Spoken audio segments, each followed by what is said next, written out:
Today we're going to be talking about the pros and cons of owner financing in the COVID-19 era. So stay tuned. I'm going to tell you how my business was affected when COVID hit. You're going to be surprised.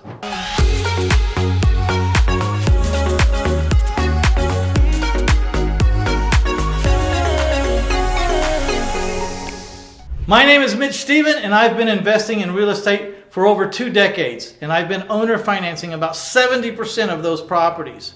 So when COVID hit, I was worried about what was going to happen. It was a whole new dilemma. It wasn't the same as a recession. It was completely different, and no one knew what to expect. But I'm going to tell you, it turned out just like I thought it might, and it wasn't as ugly as most people thought. One of the big differences in my strategy, the owner finance strategy or the seller finance strategy, is that the people inside my houses are not renters. They're owners. And they have a substantial commitment to this home, both financially and emotionally. You know, they might have given 10, 15, 20,000 down just to move in. And then they've made payments. But because it was their house, they might have added porches or concreted driveways or added pools or garden areas or landscape or put on a new roof or done any kind of things that tenants would just never do. When I was thinking about COVID-19 and people getting on the news, all the politicians and the governors saying, you know, we're not going to be able to evict anybody or foreclose anybody for 90 days because we're having to shut the courthouse down because we don't want our employees being in contact with each other because we don't want them to get COVID-19. At first, I thought, I wonder how this is going to go. But before we even got any reaction from our buyers, I guessed that we wouldn't have many problems at all. And I didn't even think we would have many callers. And I was right. Only about 8 people out of 300 called to see if they could get something free. They had interpreted the message from the governors that they didn't have to pay their mortgage for 90 days. I told them, well, you don't have to pay your mortgage for 90 days because there's nothing I can do about it. But as soon as they open the courthouse up, I will be down there and I will be looking for the 90 days that you didn't pay me and all the penalties. So I think I would make my payments if you like your house. Then other people that really had problems and who leveled with me and who I could verify the problem was true, I decided to work with them. 1, I thought it was the right thing to do.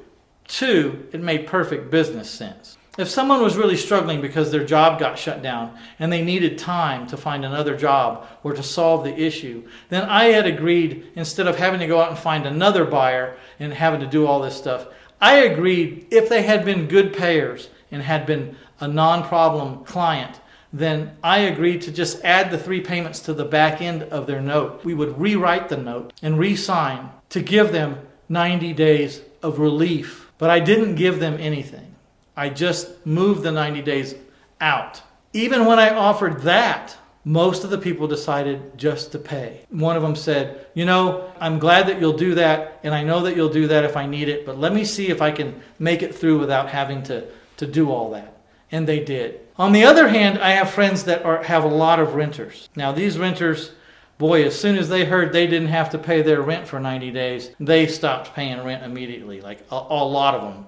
A lot of them stopped paying. I have one friend who owns over 500 rental houses, okay? He said it was a big problem. What saved him was, so far, is that there was government programs to subsidize people that were hurt by COVID or that lost their jobs, and they would pay up to 6 months worth of someone's rent. Once my rental friend figured that out, he started calling all of his tenants, telling them to come in, helping them fill out the forms, and he collected 6 months in advance from all his renters, all the ones that would come in, which was most of them.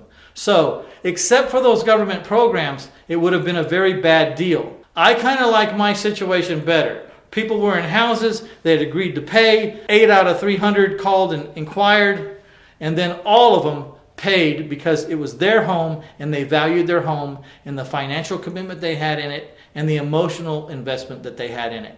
So I preferred the seller financing method even during COVID. Just like I prefer the seller financing method in the recession over landlording, I also prefer the seller financing method in COVID.